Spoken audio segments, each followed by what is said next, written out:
Hey everyone, did you ever get a business email that kind of sucked? Or a business email that, I don't know, was kind of cheesy? Today's topic for Email Never Sleeps is called Transforming Business Emails. How do you take it from blasé to brilliant with creativity? And I got a really cool special guest here today, Caitlin Harvey. Um, she is a digital content manager. So, Caitlin, introduce yourself to our audience, give a little bit about your background and why we chose this topic. Yeah, sure thing, Andrew. So, like you said, I'm a digital content manager at a company called Venafi. We are a cybersecurity company that's really dedicated to protecting machine connections. So, think encryption keys, digital certificates, that kind of thing. Mhm. It's a really cool space, very cutting edge. But my Yeah, day-to-day consists of strategizing, drafting, editing, all different sorts of content. And of course, that includes email as well. It's one of my yeah, favorite things to write for, but it's not always the easiest, right? yeah, It can be really hard to break through that business focused inbox. Um, but I think there's some really creative, novel, unorthodox approaches that we can take, and they're actually yeah. fairly simple to put forward. The best part is that they can work in these notoriously serious industries like IT, Yeah. cyber, and all of that kind of stuff. That's what I was going to say, right? So I get a ton of email every day, not just from the proverbial retailers or e-tailers or other publishers. I get business emails too. I get Mhm. B2B emails that are sent to me, and some of them are uber creative, and some of them, well, just plain stink, right? And they're boring. And you kind of have to take a boring subject and sort of make it come to life. Mhm. So tell me a little bit about like how do you strategize at making something that's somewhat clinical, right? Mhm. And making it brilliant. What are some of your tactics? Well, I think the big overarching thing for me is that you can't be afraid to get weird, right? I went to the Marketing Profs B2B forum virtually only, unfortunately, last year. But Yeah. Ann Handley basically said that it's like weird stands out. Weird is human. We all have our quirks, our idiosyncrasies, all of that kind of thing. But yeah, that works even in cyber. Um, you can use these unorthodox approaches to explain technical concepts, really Yeah. build human connections, authenticity, trust, and just make what is normally a jam-packed, monotonous thing that Yeah. everybody deals with every day just a little bit more fun. Yeah, I think it's just all about like starting with weirdness and starting with that creativity and that novelty, kind of Yeah. unfamiliarity. Yeah. So I cut my teeth 24 years ago in the B2B software business, right? And I was doing emails like webcasts and, white paper downloads, and it was fairly boring in some of the Mhm. stuff that I wrote. And I got it from product managers. What part, there's parts of our audience, right, that probably will get a request to send an email. And, a person in your role, right, probably have to deal with product managers or things of that nature. And we all know in the B2B area, because I was there and now you're there, is we always like to do this product barf, right? Mhm. Like, how is my 100%. Yep. product, right? How do you take and work with either product managers or people that are related to the product to kind of skin that? And I get the weirdness. Sometimes brands can't be weird.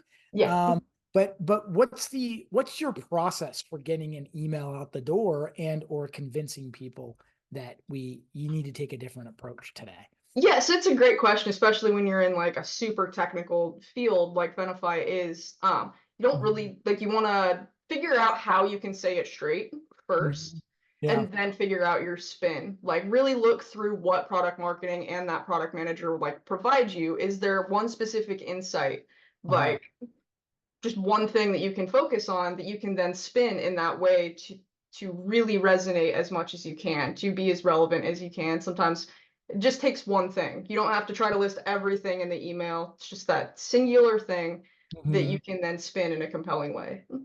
Do you write emails then that obviously go to landing pages? Do you write the landing page copy to try to match the email? Like, tell me about how if you do landing pages as well and how important that is. I do write landing pages as well. sometimes it is similar, but oftentimes you want that email to compel someone to click onto the landing page, and Mm. then you want that landing page to build things out further. You don't just want it to be an exact rehash. There's like Okay. they click the email to learn more, so teach them more, right? So who you work for now, right, is obviously a very technical audience. Does and apologies because I've not done my research. But like, does the tone of the emails and the weirdness of the emails, or perhaps maybe even humor, match that of the website? Are you doing that? Or are you sort of creating your own tone and voice inside the email channel and on the landing page channel?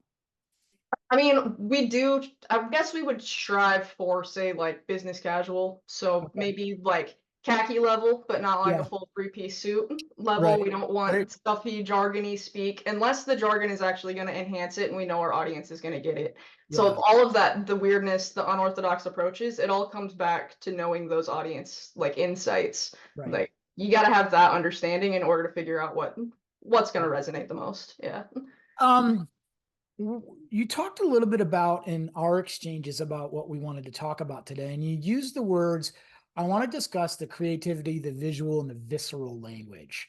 Um, Tell me about how visual and visceral language go together and how do you use them? Yeah, so it's one of my favorite things to talk about, actually. It's essentially using colorful yet direct language that teases and compels. So you're evoking an image in a very concise way while creating an emotional connection. Okay. So a couple of examples, it could be like break free of the blistering agony of legacy PKI, that's public key infrastructure. Okay. Or the slew of new identity-based attacks will impact security in 2024. So Yeah. taking something it could potentially be like super dry, like cybersecurity predictions, and just adding that little bit of rhyme, that little bit of infusion that kind of triggers a picture and ties it back to an emotion in just a very short, quick way. How do you listen to customers? Do you listen to support based stuff so you can kind of get those pain points and then put that into an email? Like how do you come up with making it a little bit funner, so to speak, right? When it comes to that, is how do you learn Yeah, from so some of it is just like listening to like mainstream culture, like what people are paying attention to now, just across like B2C even. So it's like you can pull that because we're all human. We all just want to be spoken to in a conversational way that right? still delivers value, you know.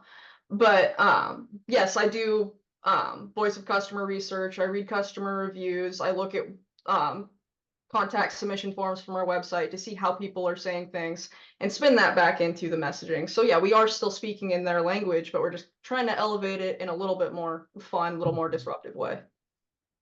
What are you most what's the best campaign you've ever done? What's the thing you're most proud of when what you sent out? So last year at our Sevenify does a big summit every year, the Machine Yeah. Identity Management Summit. Long name, but we do some really cool stuff there. Yeah. Last year we introduced our new AI tool. So it's Venify Athena, basically like provides insights and everything in our platform. And so I got to write like the announcement copy for that and everything across blogs, across our webpage, and then I got to write like the recap email for like what happened at Summit. So Yeah. I got to really take that in a fun way. I actually have an example from that newsletter. So for a specific newsletter subject line there, actually one of our most successful from last year too, Yeah. was basically taking an alliterative approach that says powerful AI, post-quantum readiness, PKI, and pickles question mark, because there is actually a Python related risk in AI model architectures and how that executes. Uh, Yeah. so it ties back, it's related to our audience. So it sounds like it's totally off the wall, but it's not. And our Yeah. customers actually like preferred that funnier version.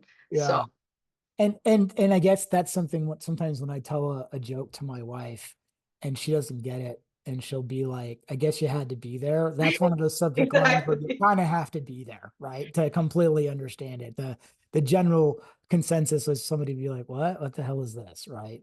Yeah, like just yesterday, just on our LinkedIn for Venify, we did a Valentine's Day post. So we came up with a whole bunch of like cheesy pickup lines essentially around like certificate management and machine identities and all of that. And it's just like just an ordinary person could come to this extremely niche social post and be like, what in the world does any of this mean?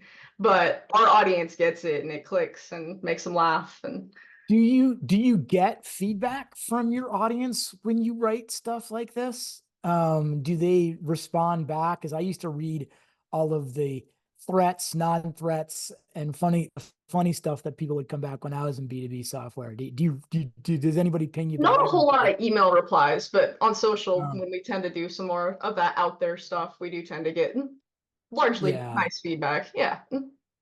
So there's probably people out there struggling, right? Mhm. Struggling to sort of find their tone and their voice, and perhaps maybe they are restricted by their brand guidelines of what they can and cannot do. Mhm. But there's an opportunity, right? It seems like you like to be playful with the audience, right? It's all about balance, right? I can't just Yeah. completely go off the wall with Well, cybersecurity, totally, but right, yeah. totally. I totally get it. But how did that evolve? Did that evolve when you got there? Was it already there and you just kind of took the reins and went with it? How would somebody want to maybe add some spice, so to speak, Mhm. in things that they're struggling with?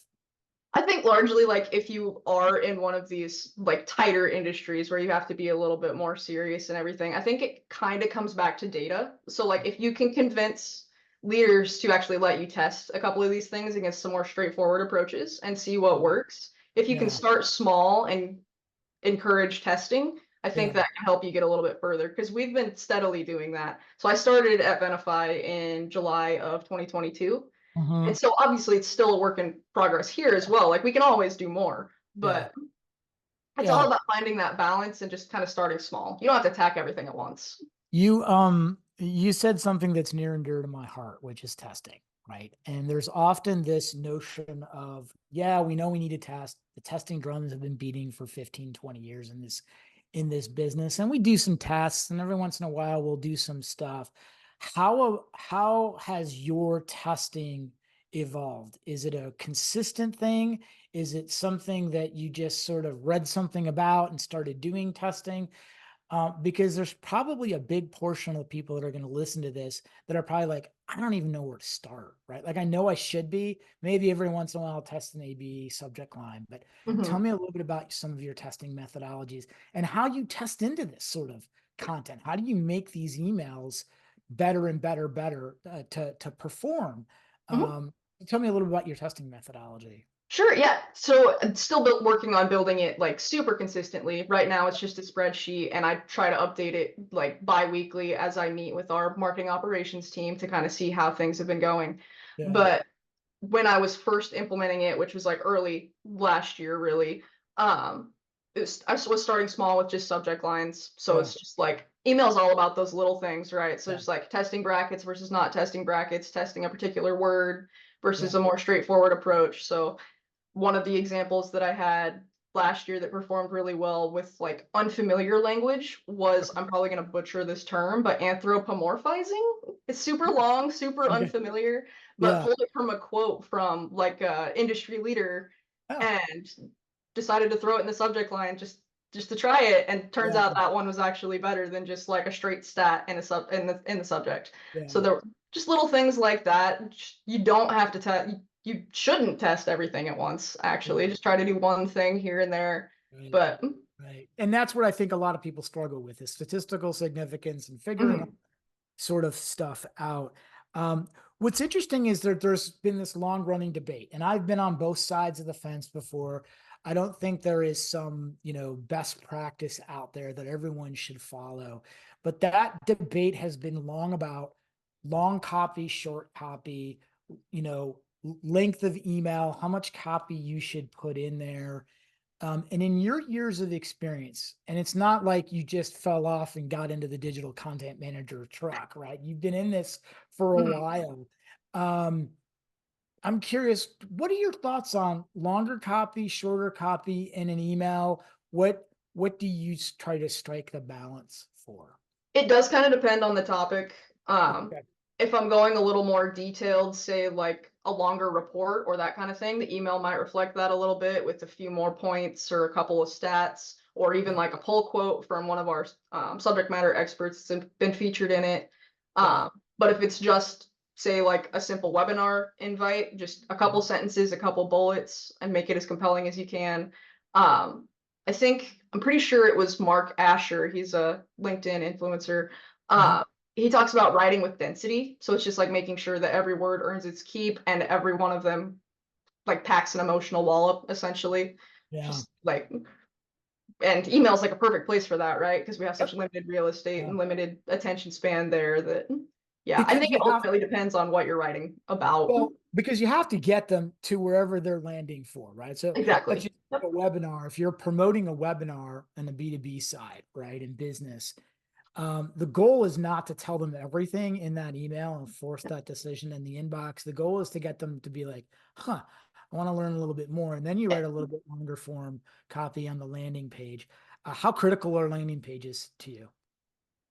I mean, very. It's where we get our conversion, right? It's where we see their interest. It's where they express what they're actually experiencing. Yeah. Um, all right, so I'm going to ask you this question about AI, right? And everyone's all talking about Gemini, formerly known as Bard or Baird.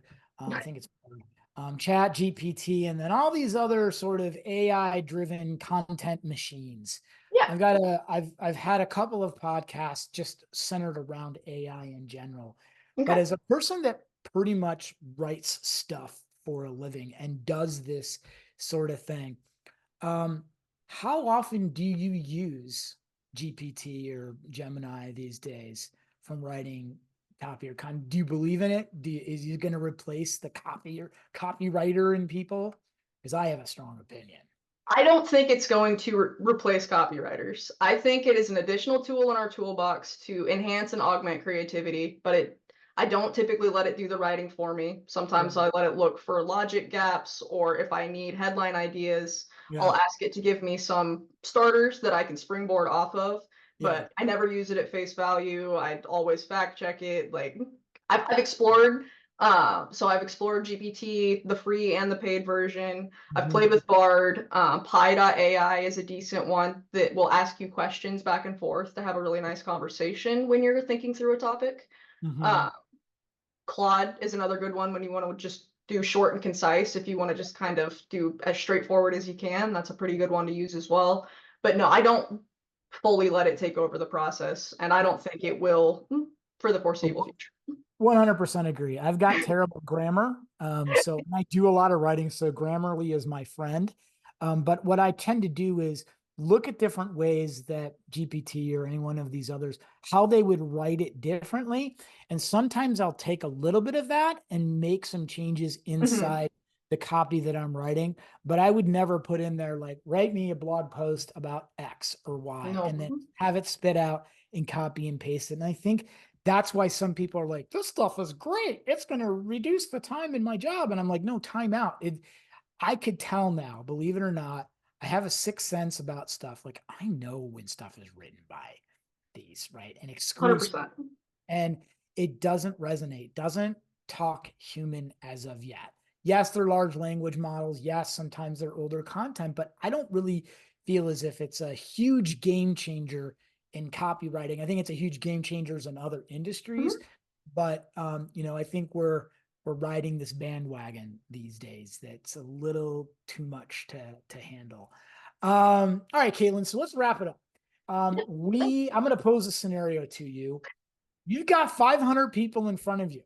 They're all they all work in B2B, or they all work in writing emails, working on emails, working with teams.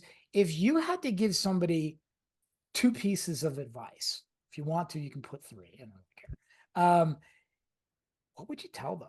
Like, what is the most important thing that you'd want to get across to these folks?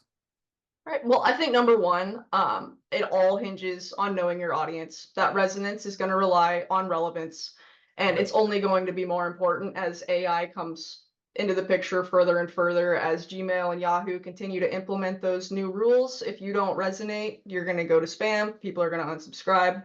Yep. That's always going to be like tenet number one. Yep. And number two is just start trying the weirdness. Like throw some metaphors into your writing, try some unfamiliar terms. Um, test out that visual, visceral approach. Approach things from a tangential angle. Don't just drop a stat and say, in the time it takes to read this email, X number of businesses will be impacted by such and such. Yeah. Different ways, plenty of different ways to do it. And yeah, just start small and start today. See what works. And that's great. Know your audience and experiment. I think I'd like to add 100%. on to that and basically just say that, brand guidelines have been written, right? Mhm. And then oftentimes brand guidelines are written without really understanding the customer in and itself. What kind of along the lines of know your customer, but sometimes you have to kind of go outside that proverbial box of brand lines, not wickedly off so course it's going to be No. dumb, but stuff to test into it, to try it.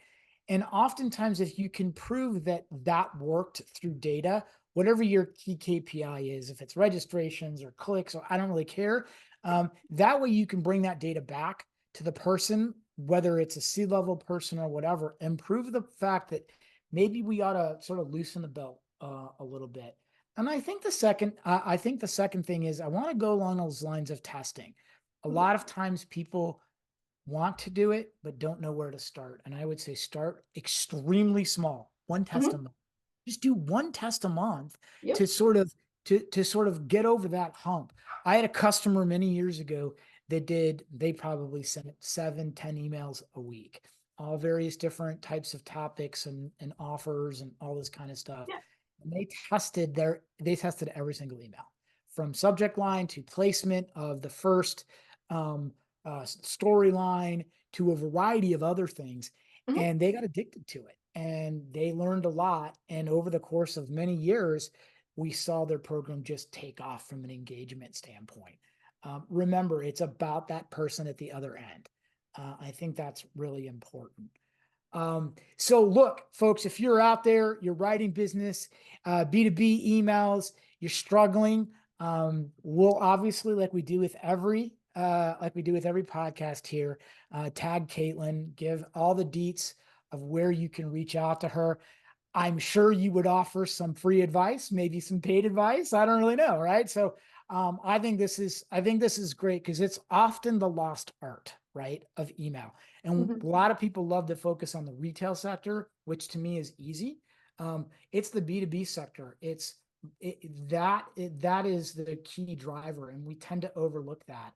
And that's why I think you gave some valuable advice to everybody today, Caitlin. So I wanted to thank you so much Thank for coming. you. Appreciate it. All right, everybody.